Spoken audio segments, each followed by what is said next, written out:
పక్ష పార్టీ హోదాలో ఉండి ఒక రాష్ట్ర ముఖ్యమంత్రిని పట్టుకొని ఏం బీకనిక పోయినావు అని అడిగితే రా ఇప్పటికే ప్రజల్ని ప్యాంట్ ఊడబిక్కురు ఉన్న అంగి చొక్కా కూడా ఊడబిక్తాం ఇప్పటికే తెలంగాణ ప్రజలు మొన్న జరిగిన ఎన్నికలలో మీ ప్యాంట్ ఊడబిక్కిరు ఇవాళ ఆ ప్యాంట్ ఊడబిక్కితే చెప్పుకునే దిక్కులేక బొక్కబోర్ల పడితే బొక్కలు ఇరిగినాయి మీకు అయినా మీ బుద్ధి మారలేదు ఒక ముఖ్యమంత్రిని పట్టుకొని ఏం బీకనిక పోయినావని అడుగుతారా అధ్యక్ష ఇది పద్ధత ఈ రాష్ట్రం 4 కోట్ల ప్రజలు ఓట్లేసి గెలిపించిన ముఖ్యమంత్రిని పట్టుకొని ఏం బీకనిక పోయినావని అంటారా అధ్యక్ష ఇదేనా తెలంగాణ సాంప్రదాయము ఈ రోజు నేను మళ్ళీ అడుగుతున్నా అధ్యక్ష ఈ రోజు మేడి పండులాక కుంగిపోతే మేడిగడ్డల నీళ్లు నింపడానికి అవకాశం ఉందా అధ్యక్ష ఇవాళ మీరే సాగునీటి పారుదల శాఖ మంత్రులుగా పనిచేశారు కదా చంద్రశేఖర్ రావు గారు హరీష్ రావు గారు ఇద్దరు సాగునీటి పారుదల శాఖ మంత్రిగా పనిచేశారు కదా అధ్యక్ష ఈ రోజు వాళ్ళకే పెత్తనం ఇస్తాం వాళ్ళనే చేయమని ఉండ్రి ఈ రోజు ఏ రకంగా మేడిగడ్డలో నీళ్లు నింపుతారో మేడిగడ్డ నుంచి నీళ్లు ఎత్తి అన్నారంలో పోస్తారో అన్నారంలో నుంచి సుందీలలో ఎట్లా పోస్తారో బాధ్యత వాళ్ళని తీసుకోమని ఉన్నారు అధ్యక్ష మొత్తం కుంగిపోయి కుప్పగూలిపోతుంటే ఈ రోజు అక్కడ నీళ్లు నింపడానికి ఏమాత్రం అవకాశం లేక పూర్తిగా ప్రాజెక్టు దెబ్బతిని ఖర్చు పెట్టిన 94,000 కోట్ల రూపాయలు వృధా అయిపోయి ఈ రోజు మొత్తం ప్రాజెక్టే దెబ్బతిన్న పరిస్థితుల్లో ఈ రోజు ప్రజల దగ్గరికి వెళ్ళి సమాధానం చెప్పుకోలేక శాసనసభకు రావాల్సిన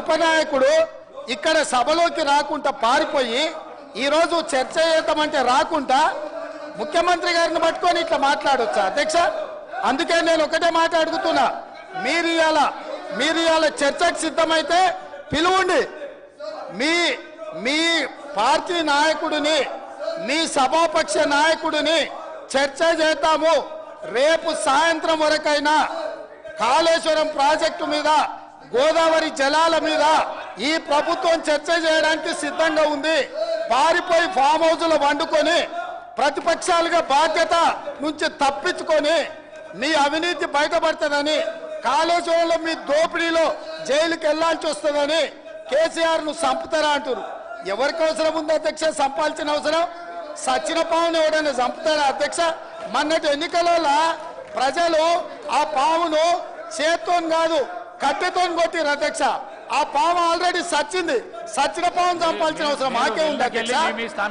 ఈ రోజు సానుభూతి కోసము వీల్ చైర్ నాటకాలు వీధి నాటకాలు ఏంటి అధ్యక్ష ఇది ఈ రోజు అవకాశం వచ్చినప్పుడు ఈ సభలో చర్చ చేయడానికి ప్రభుత్వం సిద్ధంగా ఉంది నిజాయితీ ఉంటే మీరు అవినీతికి పాల్పడకపోతే మీరు చెప్పినట్టు మేడిగడ్డలో 2, 3 పిల్లర్లు కుంగిపోతే దాని మీద తీసుకోవాల్సిన నిర్ణయాల మీద మాజీ ముఖ్యమంత్రి గారు చంద్రశేఖర్ రావు గారిని సభలోకి రమ్మనుండ్రి చర్చ చేయడానికి ప్రభుత్వం సిద్ధంగా ఉంది పారిపోయి అక్కడెక్కడో పోయి ఆడేదో ప్రగల్భాలేంది అధ్యక్ష రమ్మనుండ్రి సభకు వాస్తవాల మీద చర్చ చేస్తాం మొత్తం ఇక్కడ పెడతాం ఇవాళ ఆయన తప్పించుకుంటాడు ఈయన వచ్చి ఈడ కొత్త మాటలు చెప్తాడు ఈడ కాబట్టి అధ్యక్ష దీని మీద ఇప్పుడు జరుగుతున్న చర్చ దేని మీద జరుగుతుందో ఆ విషయం మీద చర్చించమని ఉంది ఎట్లాగూ సాగునీటి ప్రాజెక్టుల మీద శ్వేతపత్రం పెట్టడానికి మా ప్రభుత్వం సిద్ధంగా ఉంది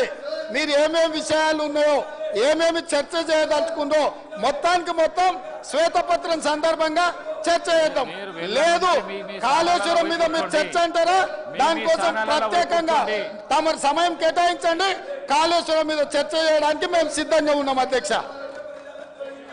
కడియం శ్రీహరి గారు కడియం శ్రీ మీ స్థానాలలో కూర్చోండి ప్లీజ్ ప్లీజ్ ప్లీజ్ ప్లీజ్ అధ్యక్ష మీ స్థానాలలో పోయి కూర్చోండి స్థానాలలో పోయి కూర్చోండి ప్లీజ్ ప్లీజ్ ప్లీజ్ ప్లీజ్ వెళ్ళకు రావద్దు దయచేసి ఈ ప్రాక్టీస్ బాగలేదు వెళ్ళకు రావద్దు ప్లీజ్ అధ్యక్ష గౌరవ ముఖ్యమంత్రి గారు సభకు వచ్చిన తర్వాత నిన్న మేడిగడ్డలో జరిగింది కానీ లేదా నల్గొండలో జరిగిన విషయాలపైన, కృష్ణానది జలాలపైన, గోదావరి నది జలాలపైన శ్వేతపత్రము పెడతామంటున్నారు. తప్పకుండా ఆ శ్వేతపత్రం చర్చలో మేమందరం కూడా పాల్గొంటాం అధ్యక్ష. అన్ని విషయాలను కూడా మనము చర్చించడానికి అవకాశం ఉంటుంది. కానీ ముఖ్యమంత్రి గారు వాడే భాష పట్ల మాకు అభ్యంతరం ఉన్నది అధ్యక్ష. ఇప్పుడు ఇక్కడ అధ్యక్ష, నేను ముఖ్యమంత్రి గారికి ఒక చిన్న సూచన. మీరు కాంగ్రెస్ పార్టీ ప్రెసిడెంట్గా ఉన్నప్పుడు ఎన్ని విషయాలైనా మాట్లాడవచ్చు. కాంగ్రెస్ పార్టీ ప్రెసిడెంట్గా ఎన్ని విషయాలైనా మాట్లాడవచ్చు.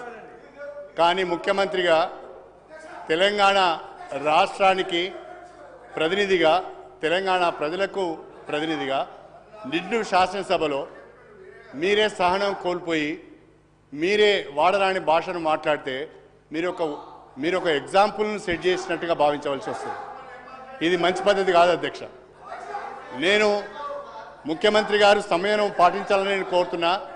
వారికి ఓ ప్రధానమైన బాధ్యత ఉంటుంది.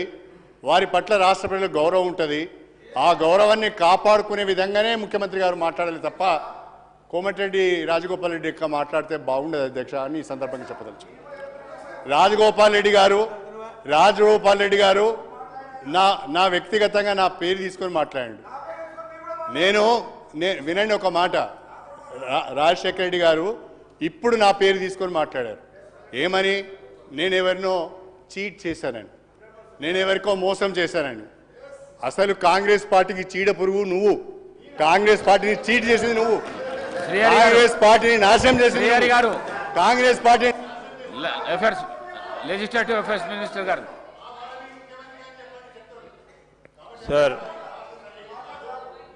సార్ నేను కడియం శ్రీహరి గారు చెప్పిన మాటలకు సంబంధించి అధ్యక్ష ఈరోజు వారిని కోరుతా ఉన్నాం. ఒక సీనియర్ శాసనసభ్యుడు కనుక గౌరవ ప్రతిపక్ష నాయకులు కూడా ఇక్కడ మాట్లాడినా, అసెంబ్లీలో మాట్లాడినా, అసెంబ్లీ బయట మాట్లాడినా కానీ వారు చెప్పిన దాంట్లోనే, వారిలో ఉన్న సీనియర్ శాసనసభ్యుడు చెప్పిన దాంట్లోనే ఒక ఉదాహరణగా నిలబడాల్సిన అవసరం ఉంటుంది అధ్యక్ష. ముఖ్యమంత్రి గారిని, మంత్రులందరినీ కూడా, శాసనసభ్యుల అందరినీ కూడా ఆ విధంగా మాట్లాడటం అనేది సరికాదని వారే చెప్పారు. ముఖ్యమంత్రి గారు మాట్లాడొద్దు అంటున్నారు. సరే, మాట్లాడినప్పుడు ప్రతిపక్ష నాయకులు కూడా బయట కానీ లోపల కానీ మాట్లాడాల్సిన అవసరం ఉంటుంది అధ్యక్ష. ఒక ఉదాహరణ నిలవాల్సిన వాళ్ళు సుదీర్ఘ రాజకీయ అనుభవం ఉన్న వ్యక్తి అధ్యక్ష. 10 సంవత్సరాల కాలం పాటు ముఖ్యమంత్రిగా చేసిన అధ్యక్ష. వారి భాష వారి గురించి చెప్పాలా? వారు మాట్లాడిన దానికి అది సరికాదని చెప్పే రీతిలో ముఖ్యమంత్రి గారు మాట్లాడటం జరిగింది అధ్యక్ష. మేము ఈరోజు కూడా కోరుతా ఉన్నాం, సభా సాంప్రదాయాలని, సభా గౌరవాన్ని పెంచే ఉదాహరణగా నిలబెట్టే ప్రయత్నం మేము చేస్తాం.